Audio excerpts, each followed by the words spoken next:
Is this finally Michigan's year? Year for what? Right?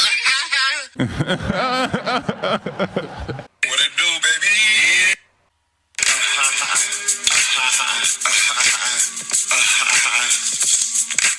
Welcome back to another edition of Premal, the number one podcast in your headphones. That's right. Don't ever get it twisted. Don't ever play yourself. I'm your host, Premal of the Play Call Network. We got a good episode in store for you today. Let's get this started with Yeah Fam or Nah. You ready, number one podcast listeners? I thought so. You knew this was coming. Yeah Fam or Nah, Andrew Luck shockingly announces his retirement from football. He said, quote, "This is not an easy decision. Honestly, it's the hardest decision of my life, but it's the right decision for me.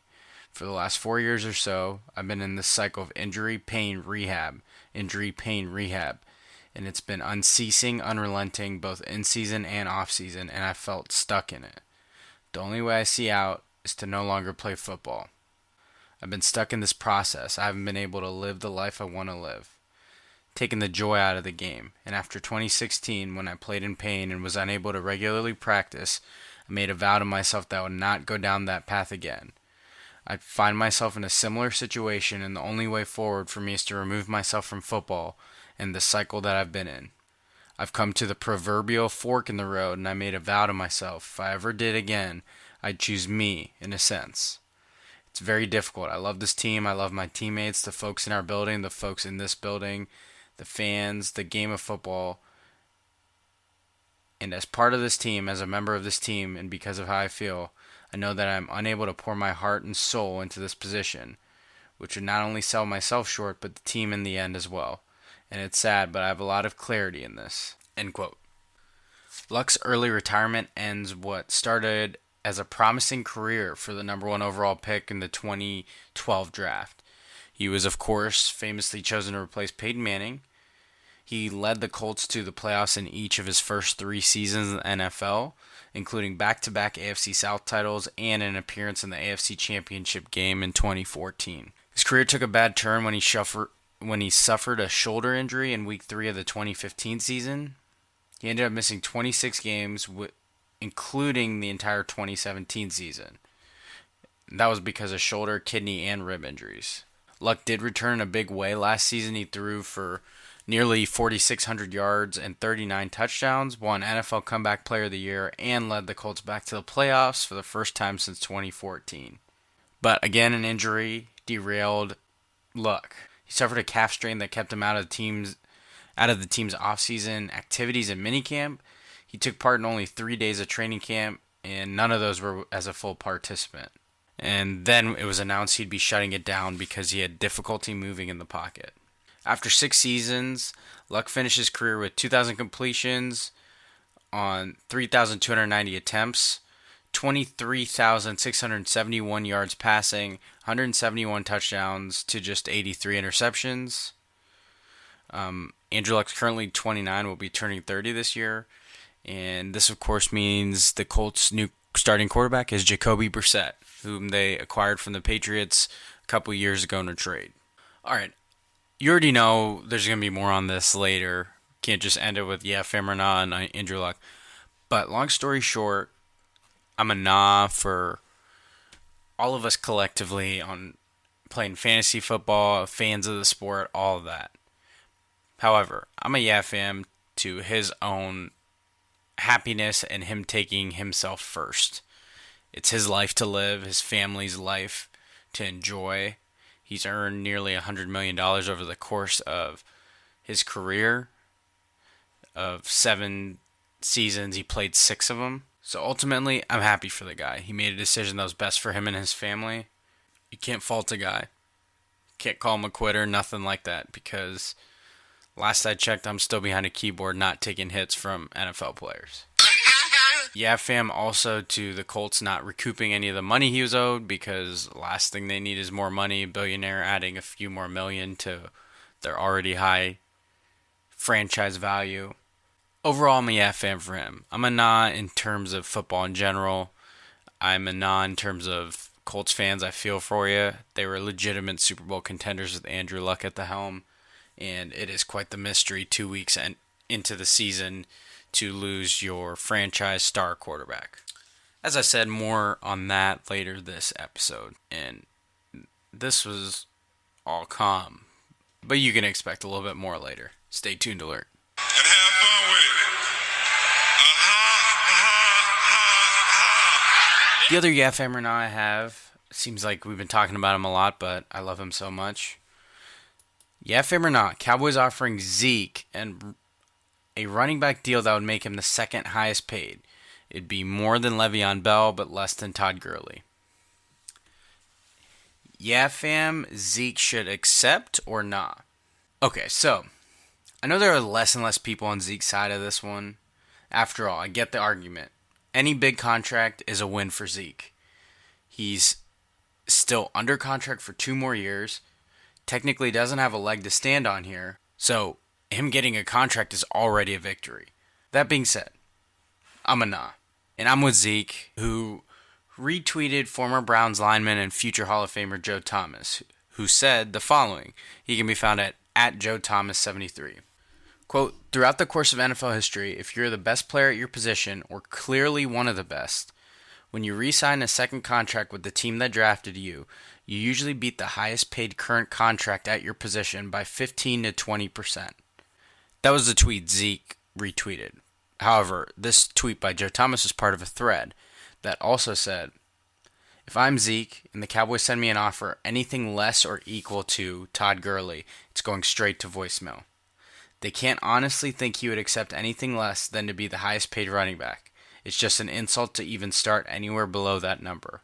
He continued, there's a valid argument to be made that because of Zeke's suspension and off-the-field issues, his value should be reduced. So even if you reduce the value a little bit, he should still beat the Gurley contract by 5%. Also, when you have a generational talent with some off-the-field troubles, typically you still pay them the higher rate. You just put a different structure into the contract where if there are additional slip-ups, you can take back money or even get out from under the contract. End thread. Listen, I'm with Joe Thomas. I'm with Zeke here. I realize he doesn't have a leg to stand on, but the Cowboys are not the Cowboys. We've talked about this repeatedly. They're not the Cowboys without Zeke. Their identity is built around having a star like Zeke. And if you even tell me about Tony Pollard or Mike Weber, whoever else you want to talk about, Alfred Morris, just please don't talk to me about football again. None of those equal Zeke Elliott. All of them combined don't equal him. The Cowboys need Zeke. Zeke knows it. And Zeke is putting himself ahead in the order on a team that also needs to sign Dak Prescott and Amari Cooper. I understand it.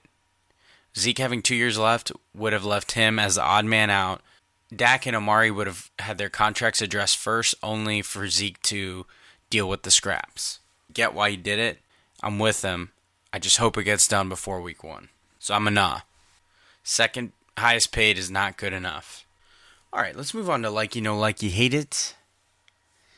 First up on my likey is that Antonio Brown's helmet saga is officially complete.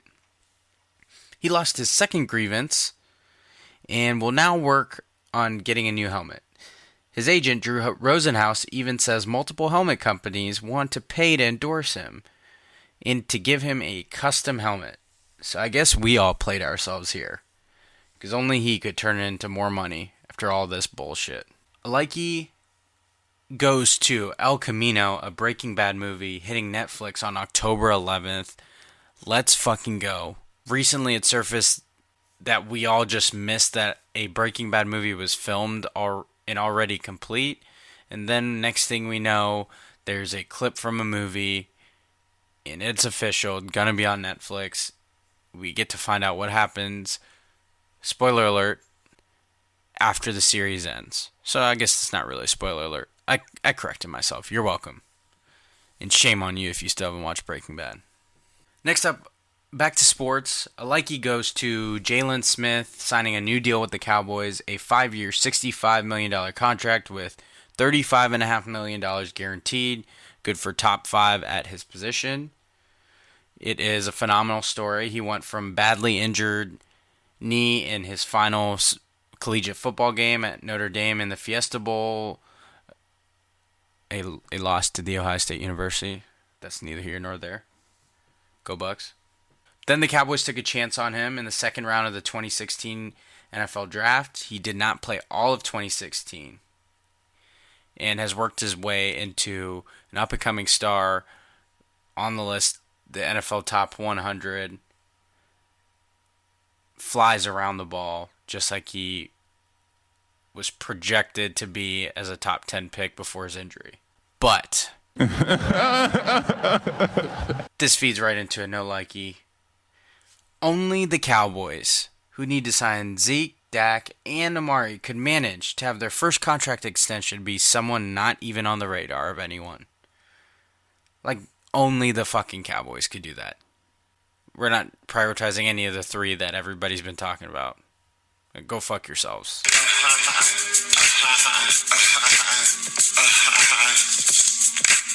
My hate it goes to injuries in the preseason. I am a big proponent of lengthening the NFL playoffs and shortening the preseason. The most recent was Lamar Miller tearing his ACL in the Texans' preseason game against the Cowboys. He was hit above the knee by defensive lineman Malik Collins. The Texans did recently trade a fourth-round pick to the Browns to acquire Duke Johnson, but their backups are a little slim pickings right now. I know my family that are Texans fans are wondering what they're going to do to fill that void. Also, fantasy owners, be on the lookout for Duke Johnson to shoot up big boards. Last but not least, hate it goes to Baker Mayfield. Baker Mayfield, in an interview with GQ, I believe it was, still doesn't regret planting the Oklahoma flag in Ohio State's field. He was asked to rate his apology from 1 to 10. He said, quote, 0. 0, absolutely not. Huh. I still don't regret hating him. Petty alert. It's funny. Petty alert. Browns fans that are Buckeyes fans, you might be able to compartmentalize. Petty alert. You petty boy sure fucking doesn't. Sound it. Petty alert. Petty alert. Petty alert. Alright, Joker, you know what time it is. Here we go. You Played Yourself is up. And first up, we always have to be self-aware. So, first up on You Played Yourself is me and all of us doubting Rory McIlroy. I called him out episodes ago, and what happened to us? He turns out he just played possum and saved all of his game for a $15 million purse, winning the FedEx Cup Championship. So, joke's on us. We played ourselves. Next up, of course, college football officially started, which means College Game Day, one of my favorite shows, started. One of my favorite shows, despite the fact that Desmond Howard still has a fucking role, in a very main, powerful role on that show, despite showing no journalistic integrity or any fucking effort to hide his allegiances. Anyway, the first College Game Day of the year, Desmond Howard brought his A game. Michigan make a big enough splash to beat Ohio State this year. I know you've never been asked that question. Reese Davis, is Desmond Howard going to have the Djokovic? Is Desmond Howard going to have the Djokovic? Wow, in rare form. Rare fucking form. Hey, keep an eye out for Desmond Howard to make a surprise pick, picking Michigan to make the college football playoff like he does every year. What it do, baby? All right, next up. As the biggest soccer fan and leader of Team Petty, it's my duty to report this. So, Columbus Crew SC and FC Cincinnati have a new rivalry in the MLS. You may have heard it referred to as Hell is Real. So, FC Cincy tweeted the following. Quote, turn in hashtag Crew96 gear, get 30% off new FC Cincy merch at the downtown team store. End tweet. So after the Crew won 3-1, they tweeted a picture of a shirt in FC Cincy colors with the following caption. Quote, hot off the press. And the shirt says FC Cincinnati first Hell is Real loss, 8-25-19. Cincinnati 1, Columbus 3. Wow. Let's fucking go, Crew. Petty alert. Petty alert. Petty alert. Permission to join Team Petty accepted. You know the motto, go crew, go soccer. What it do, baby? Take it from me, resident soccer expert. Go crew, go soccer, baby. Moving over to the NBA, Dwight Howard will be signing with the Los Angeles Lakers. No, this is not 2012. He reached a buyout with Memphis, whom he was traded to. Howard, of course, previously played for the Lakers famously in 2012 and 2013. He did not get along with Kobe Bryant. He will now serve as a role player and pseudo-replacement after Boogie Cousins' injury. The Lakers will be his sixth team in 5 years. He's been traded 3 times and waived twice since he signed with his hometown Atlanta Hawks in 2016. Another You Played Yourself goes to Dwight Howard for picking jersey number 39. And have fun with it. Here he fucking goes again. You played yourself. Like, the season hasn't even fucking started. You played yourself goes to Jim Harbaugh. Okay, what did he do this time? It's always something, right? In a soon-to-be-released book entitled Overtime, Jim Harbaugh and the Michigan Wolverines at the Crossroads of College Football by New York Times bestselling author John U. Bacon, Harbaugh digs into the unfair advantages in recruiting that his program faces, notably in overall spending and cost of attendance, broken down by player. So this all came about in an early review by a writer at Forbes named Jeff Arnold. So in the review, it says, quote, Harbaugh, who has made plenty of enemies south of the Mason-Dixon line since taking over at Michigan, has poked the cages of SEC coaches repeatedly, and in the book speaks to the disparity in spending by simply telling Bacon, quote, it's hard to beat the cheaters, end quote.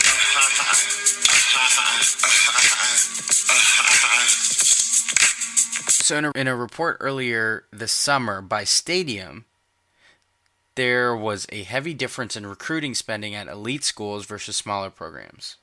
It suggests why the national championship race every season comes down to about 15 teams. So in that report, Michigan spent the 6th most money nationally on recruiting last year, spending $1.39 million to landing players. It was the highest total in the Big Ten, coming in ahead of Penn State and Nebraska, but behind 2 SEC schools, Clemson, Florida State, and Texas.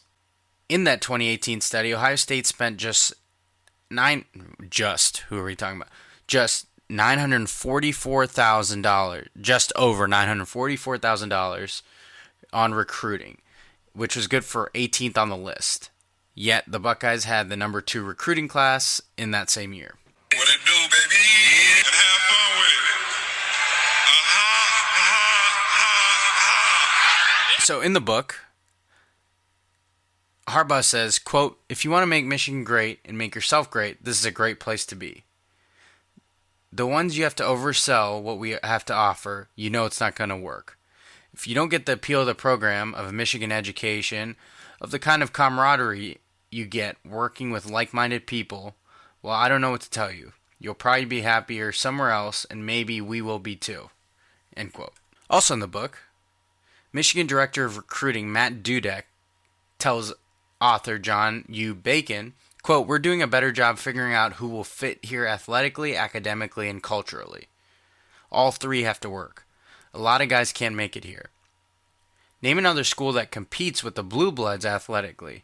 We're talking Ohio State, Alabama, Clemson, while competing with the Blue Bloods academically, Stanford, Northwestern, Princeton.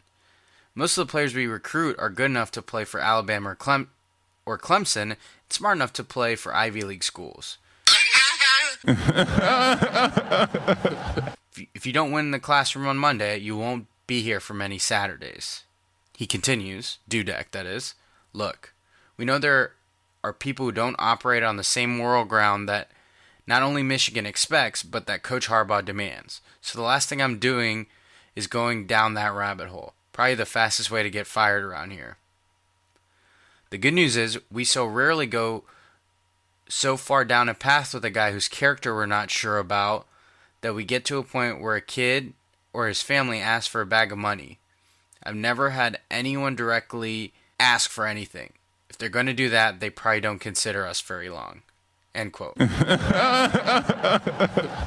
Do I even need to say anything? Like, these two idiots already sound stupid enough, right? How in the hell can you talk so much shit and not live up to it? But just continue running your goddamn mouth. Oh, and wait. Author John U. Bacon needed to clarify. He said, to repeat, while talking with UM head coach Jim Harbaugh about recruiting, after we reviewed some of the many ways teams across the country are cheating, worst kept secret in CFB, he finally shrugged, grinned, and said, quote, hard to beat the cheaters. Bacon continued, since then, many have twisted the quote and its meaning through laziness or sloppiness. More surprising to me, some just outright added, quote, in the SEC, end quote, knowing full well Harbaugh didn't say that, all to get more clicks, I assume. Oh, John, yeah, I'm sure some people care about the SEC part, but most of us just care that he's a fucking idiot, always running his mouth, acting like he's better than everyone else. Like, what kind of fucking quotes are those? Oh, we're on a higher moral ground? Oh, if you don't like us, this probably isn't the right school for you. Who does that fucking sound like? It sounds like someone being broken up with and dumping the other person first. Who's the fucking crazy one? John, we're running with a quote? A chapter in your book is flat out titled, Hard to Beat the Cheaters. It's chapter 32. Give me a fucking break. This is some major uppity bullshit. Oh, everyone's cheating, but don't have a specific example. By the way, who wouldn't want to go here? The place where we're too good for people who don't want to be here. Who the fuck wouldn't want to go there? Fucking everyone. Who wants to be like that? You know, I came to a realization. Michigan fans, you're going to love this one. Jim Harbaugh is the LaVarbaugh of coaches. I'm undefeated, never lost. He somehow gets Michigan in the conversation by any means necessary. Who the fuck does that sound like? Who gets their family in the conversation by any means necessary? I'm undefeated, never lost. Saying whatever the fuck, however they want to talk out of their ass. They just spew it out like some fucking diarrhea. Jim Harbaugh equals LaVar Ball. Jim LaVarbaugh. I'm undefeated, never lost. He's just a fucking gas bag at this point. Drawing attention to a program. Talking shit with nothing to show for it. Who does that fucking sound like? I'm undefeated, never lost. Also, what fucking winning culture are we talking about here? If you mean taking your team to see the world, great. A+.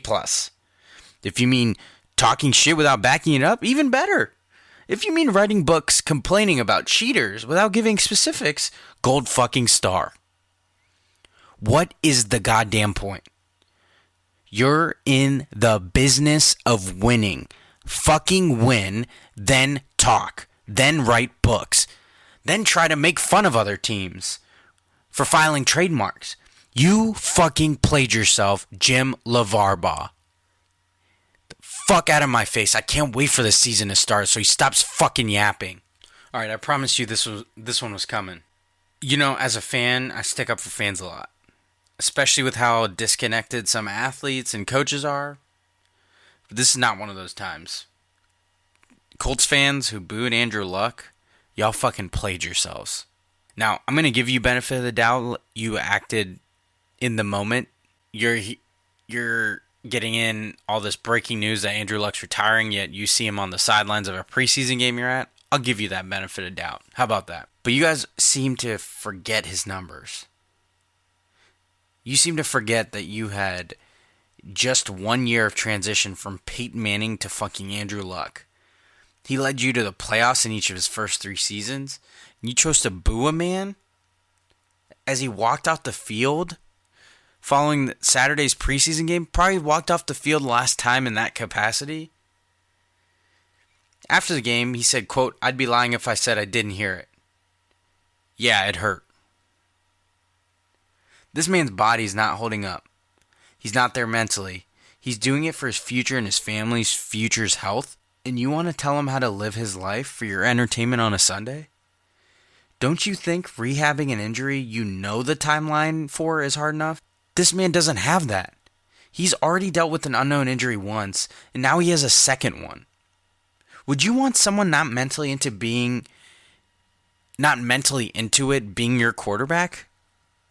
Would you want someone not motivated running your team? What the fuck are we talking about here? Is he really just a jersey number? We're that ridiculous as fans? Like, I'm as ridiculous as they come, but a dude's health? If there's a line to be drawn, it's there. What gives you the fucking right? Let me go over to your place and fucking boo you. How about that? And I know, I get the argument. Oh, my fucking place of work doesn't pay me millions of dollars. Okay, great. He fucking retired. What do you want to fucking do about it? Is that boo gonna bring him back and make him suit up? You that fucking full of yourself that your boos mean that much to him? That he's got to prove your dumbass wrong? Get the fuck out of here. Oh, and then we have fucking geniuses named Doug Gottlieb and Dan Dockich. First up, Doug Gottlieb at Gottlieb Show said, quote, retiring because rehabbing is too hard is the most millennial thing ever. Hashtag Andrew Luck and tweet. So ordinarily I'd drag him, but I couldn't have done it better than what NFL wide receiver Torrey Smith, who's on the Panthers currently, and NFL analyst for Fox, Troy Aikman did. So Torrey Smith, who can be found at Torrey Smith WR, What it do, baby? quote tweeted Gottlieb and said, you stole credit cards because working was, quote, too hard.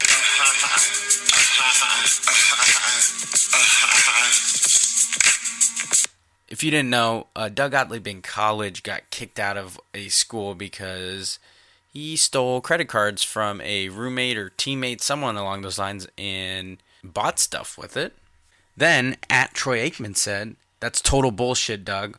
What qualifies you to decide how someone should live their life?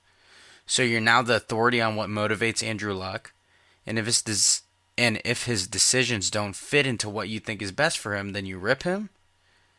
Guess that keeps you employed on FS1. Nice. Then we have Dan Dockich, who can be found at Dan Dockich. He responded to a tweet that quoted Andrew Luck saying, quote, I feel quite exhausted, quite tired, end quote. Dockich responded with, I have family working in steel mills, cops, teachers making far less, and this guy is, quote, tired. My backside. Dockich continued, Gil Brandt and most scouts questioned his commitment when he was drafted. I told you this for years. I'm undefeated, never lost. Luck has a freaking ankle and a freaking shoulder. Just tell us I made a ton of money and don't love the sport. Luck is full of ish and always has been. Then Twitter, being the undefeated medium it is, found an excerpt from an article that said the following. Quote, soon after Dan Dockich took the basketball head coaching job at West Virginia in 2002, he sat down with a yellow legal pad and wrote a list of the issues facing the Mountaineers. It became so long and daunting that he decided it was too much. 8 days after he was hired, he walked away from what he said was a 7-year contract offer worth $3.5 million to return to his old job at Bowling Green, which pays $125,000 a year. End quote. Well, Dan, you may have cops, teachers, steel workers, but your ass literally quit a job you accepted because it was too hard. So, careful what you wish for on social media. These two fucking jokers want to tell other people how to live their lives, while they have their own bullshit to own up to. Who made you judge? What gives you the fucking right to question someone's intentions? Doug and everyone else questioning millennials, give me a goddamn break with that lazy ass argument. Millennials are who give your dumb asses a platform. You're just hating on them because they're smart enough to call you on your bullshit. Just like some old dudes yelling to get off my lawn. And the best part, ironically, it's on fucking Twitter. You want to complain about millennials on Twitter? The fucking audacity to feel like your opinion matters that much and you can judge someone else's life. How fucking anti-millennial of you. What makes us millennials? Caring about someone's mental health? You think not caring makes you better? In what fucking way? How old do you have to make yourself seem? If you're that about it, hop off our millennial social media and send a fucking telegram. or Messenger Bird with your dumbass opinions instead. So then maybe they can get lost or at least have some bird shit on them. So we know the quality of what the fuck you're saying. Don't talk about it, be about it. I expect that fucking carrier pigeon next time. You want to complain about millennials and our millennial Twitter. Get the fuck off then. Save it for a fucking scroll. Alright, we're on to who you got and what you feeling. And a little recap of last episode. My last little fantasy football section was fantasy football breakouts. So I did busts, sleepers, that sort of thing. My breakouts were Baker Mayfield at quarterback. At running back, Josh Jacobs and David Montgomery, a couple rookies. Wide receiver, the Buccaneers, Chris Godwin. I believe last week I mistakenly said it was the Niners. And a surprise pick was Curtis Samuel for the Panthers. At tight end, I went with TJ Hawkinson for the Lions and Vance McDonald on the Steelers. And then also with college football starting, I discussed which top 10 team would find itself unranked at the end of the season because since 2011, that has been the case. The preseason AP top 10 is at least one of the teams from that list has found itself outside the top 25. And my picks for those, I gave two options, were number 8 Florida and number 9 Notre Dame. And Florida almost proved me right. They won a sloppy game, overcoming 4 turnovers and 4 camera shots of the turnover chain versus Miami, 24-20. This week, now that college football is heating up, and before pro football starts, I wanted to pick a couple college games. So, 'tis the season.